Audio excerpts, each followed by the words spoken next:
आप अपनी खुद की एक कंट्री चाहते हैं? अरे ये पॉसिबल है। आज जब एक जमीन के टुकड़े के लिए लड़ाइयां हो जाती हैं, वहीं 3 जमीन के टुकड़े ऐसे हैं जो कोई क्लेम नहीं करता, जिसे कोई भी कंट्री नहीं चाहती। वैसा ही एक जमीन का टुकड़ा है बिरतावेल। ये 2000 किलोमीटर का जमीन का टुकड़ा इजिप्ट और सूडान के बीच में है, और ना ही इजिप्ट ना ही सूडान इसे कोई नहीं चाहता। Reason? The great British empire. 1899 में जब इस एरिया में ब्रिटिशर्स राज करते थे, तब उन्होंने इजिप्ट और सूडान की बॉर्डर को एक स्ट्रेट लाइन खींच के सेट कर दिया। फिर 1902 में उन्हें याद आया कि अरे बॉर्डर को तो इस एरिया के ट्राइब्स के डिवीजन के हिसाब से सेट करना चाहिए। फिर उन्होंने बॉर्डर चेंज कर दी, तो उन्होंने इस बड़े से एरिया हबीब ट्रायंगल को सूडान का पार्ट बना दिया और इस छोटे एरिया बिरतावेल को इजिप्ट का। 1956 में जब सूडान आजाद हुआ, तो उसने 1902 वाली बॉर्डर को अपना ऑफिशियल बॉर्डर डिक्लेयर कर दिया, और इजिप्ट 1899 में खींची गई स्ट्रेट बॉर्डर को अपना ऑफिशियल बॉर्डर मानता है, क्योंकि दोनों ही देश हबीब ट्रायंगल वाला हिस्सा अपने देश में इंक्लूड करना चाहते हैं। वो साइज में भी बड़ा है और कोस्ट से भी लगा हुआ है, और बिरतावेल वो आज भी अनक्लेम्ड है।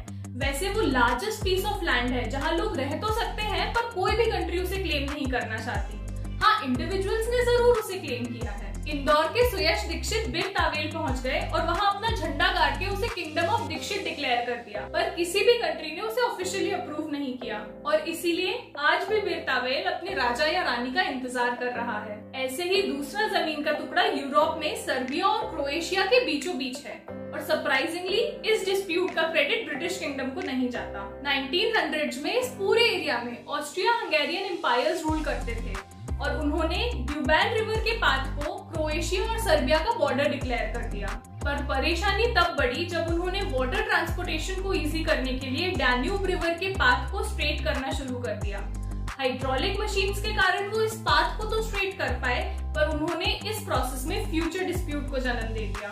फर्स्ट वर्ल्ड वॉर के बाद ऑस्ट्रिया हंगेरियन एम्पायर तो खत्म हो गया, फिर बाद में क्रोएशिया और सर्बिया भी इंडिपेंडेंट कंट्रीज डिक्लेयर हो गई, पर तब तक डेब्यून रिवर का पाथ काफी बदल चुका था, जो थ्योरेटिकली इन दोनों कंट्रीज की बॉर्डर थी। जब तक ये कंट्रीज एक ही प्रोविंस का हिस्सा थी, तब तक तो ये चेंज ज्यादा मैटर नहीं करता था, पर इंडिपेंडेंट होने के बाद यही चेंज काफी मैटर करने लगा। 100 स्क्वायर किलोमीटर की जमीन जो पहले क्रोएशिया के पास थी, वो रिवर का पाथ चेंज होने के कारण सर्बिया के पास चली गई थी, और 10 स्क्वायर किलोमीटर का टुकड़ा अभी भी क्रोएशिया की बॉर्डर में था। तो ऑब्वियसली सर्बिया अपने बॉर्डर को डेब्यून रिवर के नए पाथ के अलोंग मानता है, और क्रोएशिया पुराने पाथ के अलोंग, क्योंकि दोनों ही कंट्रीज को लार्जर पीस ऑफ लैंड चाहिए, और इस छोटे जमीन के टुकड़े को ना ही क्रोएशिया क्लेम करता है और ना ही सर्बिया। 10 स्क्वायर किलोमीटर का जमीन का टुकड़ा सुनने में बहुत छोटा लगता होगा, पर मैं आपको बता दूं कि ये 2 यूरोपियन कंट्रीज वेटिकन सिटी और मोनाको से ज्यादा बड़ा है। तो ये जो अनक्लेम्ड पीस ऑफ लैंड है, इसे आप क्लेम कर सकते हैं, पर इसे क्लेम करने के पहले आप इन जनाब के बारे में जान लीजिए, क्योंकि ये इस लैंड को लेके कुछ ज्यादा ही सीरियस है।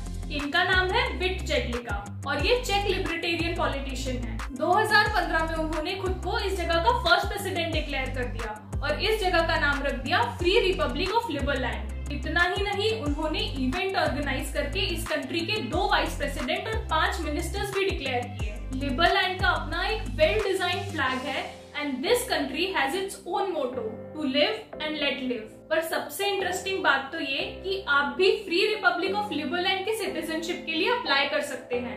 They have their own unique virtual presence। वैसे लिबरलैंड को किसी भी कंट्री से डिप्लोमेटिक रिकॉग्निशन नहीं मिला है, तो ये लैंड आपके क्लेम के लिए आज भी ओपन है। तो आप क्या प्रेफर करेंगे, लिबरलैंड की सिटीजनशिप या खुद का किंगडम? आई होप आज का वीडियो आपको इंटरेस्टिंग लगा होगा। ये उलझी हुई दुनिया थोड़ी तो सुलझी होगी, और अगर इस वीडियो से कुछ वैल्यू एडिशन हुआ है तो इस वीडियो को लाइक कीजिए, share this video with future kings and queens, and subscribe to our channel for more amazing